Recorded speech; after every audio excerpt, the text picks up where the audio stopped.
పిల్లల కొరకు అంగలార్చిన రాహేలు గురించి ధ్యానించుకుందాము. లాబానుకు 2 కుమార్తెలు ఉండిరి. వారిలో పెద్దదాని పేరు లేయా, చిన్నదాని పేరు రాహేలు. లేయా జబ్బు కండ్లు కలది, రాహేలు రూపవతి సుందరినై ఉండెను. ఆదికాండము 29:16లో మనం చూస్తున్నాము. రాహేలు అనగా గొర్రెపిల్ల అని అర్థము. రాహేలు రూపవతియు సుందరినై ఉండెను.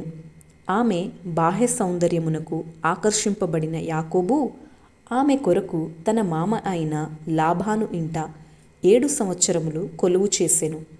కాని అతనిని మోసగించిన మామ రాహేలు అక్క అయిన లేయాను యాకోబుకిచ్చి పెండ్లి చేసెను. అయితే రాహేలును ఎంతో ప్రేమించిన యాకోబు మరి 7 సంవత్సరములు ఆమె కొరకు కొలువు చేయుటకు సిద్ధపడెను. రాహేలు యాకోబు తనను వివాహము చేసుకొనును అని తెలిసిన తరువాత ఆమె తన వివాహము కొరకు 7 సంవత్సరములు కనిపెట్టవలసి వచ్చెను. అయినను వివాహము అన్ని విషయములలో ఘనమైనదిగాను పానుపు నిష్కల్మషమైనదిగాను ఉండవలెను.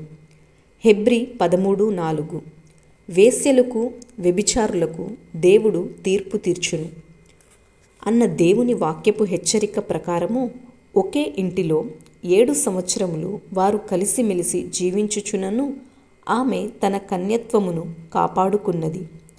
రాహేలు వివాహము కొరకు కనిపెట్టినది.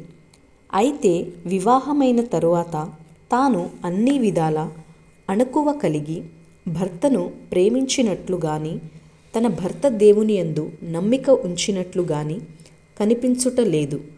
తన అక్క కంటే తానెక్కువగా ప్రేమించబడుట తన గొప్పతనమే అని తన అందాన్ని బట్టి యాకోబు తనను ప్రేమించుటను బట్టి అతిశయించిందే గాని తిరిగి వారిని ప్రేమించుట నేర్చుకొనలేదు.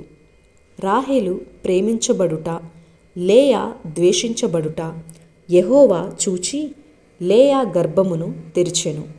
రాహేలు గొడ్రాలై ఉండెను.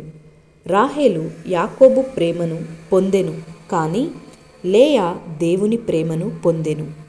ఒక వ్యక్తి లోకములోని మనుష్యులందరి ప్రేమను సంపాదించుకున్నా దేవుని ప్రేమను పొందకపోతే అతడు దౌర్భాగ్యుడే.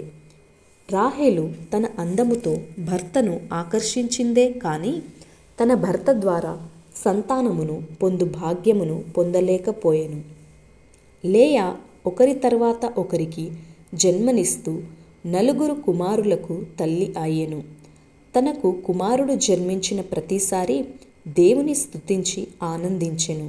భర్త ప్రేమ కొరకు తహతహలాడిన లేయా దేవుని ప్రేమను రుచిచూచి ఆయనను స్తుతించెను. ఇవన్నీ చూచుచున్న రాహేలు దేవుని యందు విశ్వాసముంచక ఇంకను తన అన్యదేవతల యందు నమ్మిక పెట్టుకొనెను. సంతానముతో కళకళలాడుతున్న తన అక్కను చూచి ఆనందించుటకు బదులు ఆమెపై అసూయ పెంచుకునెను. ఇతరులకున్నది నాకు లేదు అని అసూయపడేవారు దేవుని దృష్టికి మరింత దోషులగుదురు. సంతానము లేదనే అవమానముతో నిండిన రాహేలు హన్నావలే దేవుని పాదముల యొద్ద పడి మొరపెట్టుటకు బదులు తన భర్తను పట్టుకొని నీవు నాకు గర్భఫలమిమ్ము, లేని ఎడల నేను చచ్చెదను అని గోలపెట్టెను. అందుకు యాకోబు నీకు సంతానము కలుగునట్లు చేయుటకు నేను దేవుడనా అనెను. కీర్తన 127:3 కుమారులు యెహోవా అనుగ్రహించు స్వాస్థ్యము, గర్భఫలము ఆయన ఇచ్చు బహుమానమే. నీకు నిజమైన ఆశీర్వాదం కాని సంతానం గాని మనుష్యుడు ఇవ్వలేని మరేదైనా కాని నీవు పొందాలనుకుంటే అవి నిన్ను సృష్టించిన సృష్టికర్త వలననే కలుగును. సంతానమిమ్ము లేక నేను చచ్చెదనని రాహేలు పిల్లల కొరకు అంగలార్చిందే కాని నీవు నన్ను ఆశీర్వదిస్తేనే కాని నేను నిన్ను విడిచిపెట్టను అన్న యాకోబు వలె దేవునితో పోరాడలేదు. సంతానము లేకపోవుట పాపము కాదు, కానీ కనిన సంతానాన్ని దేవుని కొరకు సిద్ధపరచకపోవటం పాతకం బగును. రాహేలు గర్వము ఆమె గర్భము మూయబడుటకు కారణమాయెను. అయితే ఆమె పశ్చాత్తాపపడినప్పుడు దేవుడు రాహేలును జ్ఞాపకం చేసుకొని ఆమె మనవి విని ఆమె గర్భము తెరిచెను. ఆదికాండము 30:23. అప్పుడు ఆమె గర్భవతి అయి కుమారుని కని దేవుడు నా నింద తొలగించెను అనుకొనెను. మరియు ఆమె యెహోవా మరియొక కుమారుని నాకు దయచేయునుగాక అనుకొని అతనికి యోసేపు అను పేరు పెట్టెను. రాహేలు కుమారుని కనిన తరువాత దేవుడు తన నింద తొలగించెనని ఆమె దేవుని నమ్మినది. కానీ ఆమె తన విగ్రహములను విడిచిపెట్టలేదు.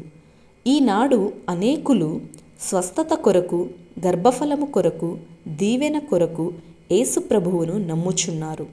కానీ వాటిని పొందిన తర్వాత కూడా తమ విగ్రహాలను విడిచి రక్షించగల, దీవించగల నిజదేవుని వైపు సంపూర్తిగా తిరుగుటలేదు. రాహేలు తాను గొడ్రాలు అను నింద నుండి బయటపడితినని ఆనందించిందే కానీ ఆయన సంతులేని దానిని ఇల్లాలుగాను, కుమార్ల సంతోషము గల తల్లిగాను చేయును అని ప్రభువును స్తుతించలేదు. ఈనాడు అనేక మంది దేవునిని తమ అవసరతల కొరకు వాడుకొని వదిలిపెట్టేవారిగా ఉంటున్నారు. తాను గొడ్రాలుగా ఉన్నప్పుడు తనకెంత మాత్రము సహాయము చేయని తన తండ్రి ఇంట ఉన్న గృహదేవతలను రాహేలు దొంగలించి దాచుకొనెను. ఆ గృహదేవతలను వెతుక్కుంటూ వచ్చిన తండ్రితో అబద్ధము చెప్పి వాటిని దాచెను. ఈనాడు అనేక మంది దేవునిని ప్రేమిస్తున్నామంటూనే తమ విగ్రహాలను దాచుకుంటున్నారు. ఈనాడు నీ గృహదేవత నీ ఆస్తి కావచ్చు, నీ బంగారము కావచ్చు, నీ టీవీ కావచ్చు. దేవుని కొరకు విడిచిపెట్టనిది ఏదైనా అది విగ్రహమే. రాహేలును ప్రేమించిన దేవుడు జీవము గల దేవుని ప్రేమించిన యాకోబుకు భార్య అగుటకు, యాకోబుతో పాటు ఆ దేవుని వెంబడించుటకు అవకాశమిచ్చెను. కానీ రాహేలు తన అక్క అయిన లేయా వలె విగ్రహాలను విడిచి తన ప్రయాణములో ముందుకు సాగలేదు. అయినను కృప కలిగిన దేవుడు రాహేలు చనిపోకముందు తన విగ్రహాలను విడిచిపెట్టుటకు మరొక అవకాశమును కలుగజేసి యాకోబు ద్వారా హెచ్చరించెను. మీ యొద్ద ఉన్న అన్యదేవతలను పారవేసి మిమ్మును మీరు శుచిపరుచుకొని మీ వస్త్రములను మార్చుకొనుడి. మనము లేచి బేతేలునకు వెళ్ళుదము అన్నప్పుడు ఆ అన్యదేవతలను రాహేలు యాకోబుకు అప్పగించగా యాకోబు వాటిని పాతిపెట్టెను. అలాగు అప్పటికి మరలా గర్భవతిగా ఉన్న రాహేలు బేతేలు నుండి ప్రయాణమై ఎఫ్రాతాకు వెళ్ళు మార్గములో ప్రసవ వేదన పొందెను. అయితే ఆమె బెత్లెహేము చేరుటకు ముందే మార్గములో బహువేదనతో ప్రసవించి మరణించెను. తనకు కుమారుడు కలిగెనన్న మాట ఆమె ప్రాణము పోవుచుండగా విని అతనికి బెనోని అనగా నా దుఃఖపుత్రుడు అని పేరు పెట్టెను. రాహేలు జీవితంలో అన్నీ ఉన్న దుఃఖములో ముగిసెను. రాహేలు అక్కతో ఆనందించలేకపోయెను. తనను ప్రేమించిన యాకోబుతో సంతోషముగా జీవించలేకపోయెను. చివరకు తాను కన్న బిడ్డలను పెంచి పెద్ద చేయు భాగ్యమును పొందలేకపోయెను. ఆమె మార్గములోనే మరణముంది పాతిపెట్టబడెను. లేయా తన విగ్రహాలను విడిచి తన భర్త దేవుని యందు విశ్వాసముంచి తన జీవితములో దేవుని చిత్తానికి చోటిచ్చినందున మంచి భార్యగా, మంచి తల్లిగా దీర్ఘాయుషుతో జీవించి మరణించినప్పుడు తన పితరుల యొద్ద చేరెను. కానీ రాహేలు దేవుని కృపలను నిర్లక్ష్యపరచి ఆయన శక్తిని గ్రహించక అన్య దేవతలను విడువక అనేక అవకాశాలను నిర్లక్ష్యము చేసినందున ఫలించే భాగ్యాన్ని పోగొట్టుకొనెను. ఈ వాక్యము దేవుడు దీవించునుగాక. ఆమెన్.